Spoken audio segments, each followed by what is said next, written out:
Hello everyone, so I'm going to teach you how to roll buckskin fringe.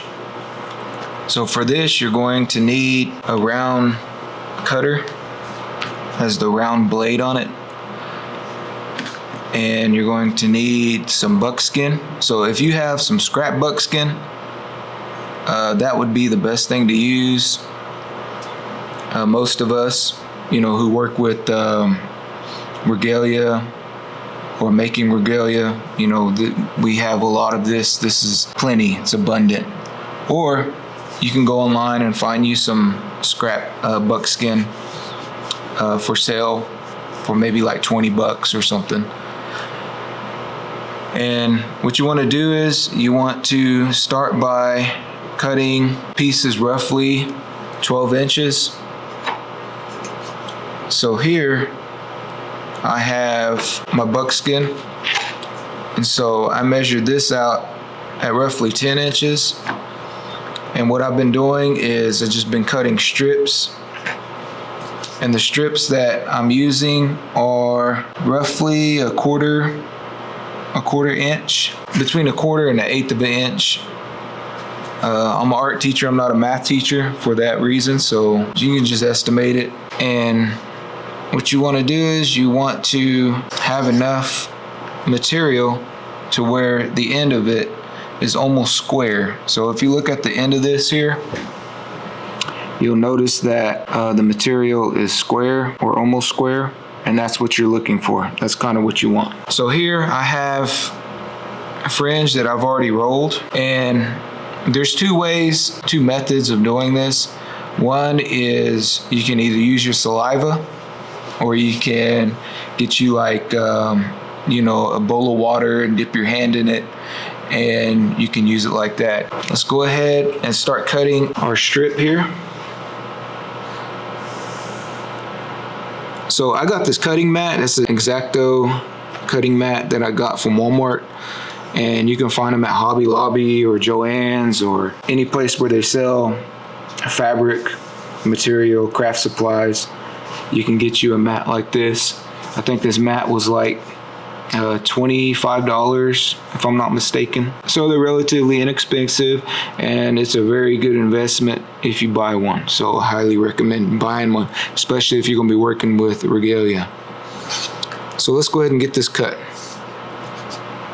What you wanna do is you wanna take your blade, and you wanna make sure that your blade is snug next to this ruler.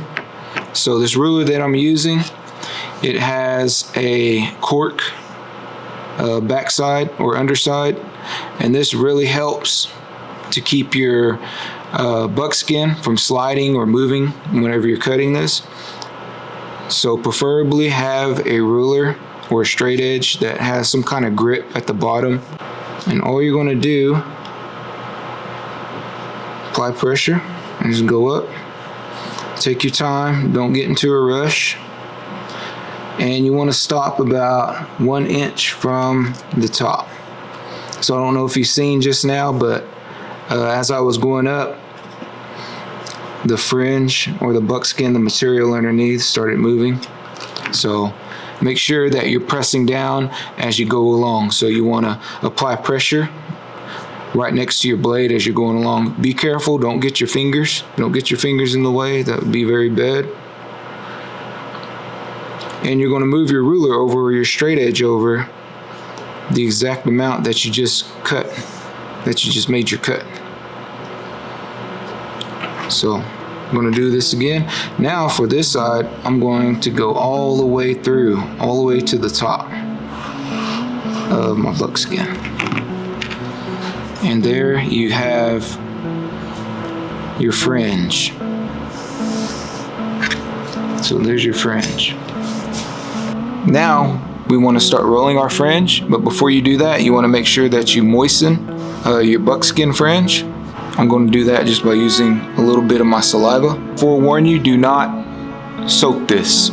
So if you wet your hands, use saliva, do not make it all soaking wet.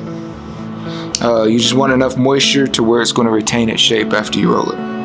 So I'm going to grab the tab end in this hand, and this hand right here, I'm going to split these fringes apart just a little bit, and I want to start rolling down. So you're going to pull it, go back this way, roll down, back this way, roll down. I'm going to grab it down here. You don't want it to unravel. And I'm going to roll down some more. So slowly start twisting it as you pick it up. So you might have to manually come down here at the ends and twist those manually. So now you're going to have to roll this backwards. I'm going to start rolling it backward. So the tighter you roll it, the more tighter your fringe is going to be. So you want to make sure that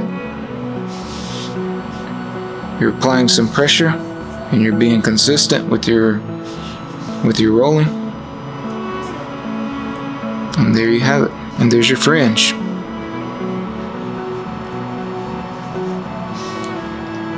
So here I've already made 2 of them.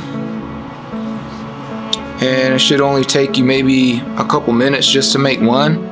There are a few methods that you can do this or finish it. You can paint them. I've seen people paint them white, and that'll make them really rigid and stiff. So if you notice some ends of fan handles, the fringe, it's really stiff, it's really rigid, doesn't have very much flexibility, and that's because some of them are painted white. And the type of paint you can use acrylic paint. So with that being said, let me know if you have any questions. If you have any questions, put them down in the comments, and I'm pretty good at getting back to people. And if you're new here, go ahead and click that subscribe button, as I will be posting more content regarding regalia making. I am a gourd dancer, and I do make my own regalia. So hopefully everybody has a good day. God bless.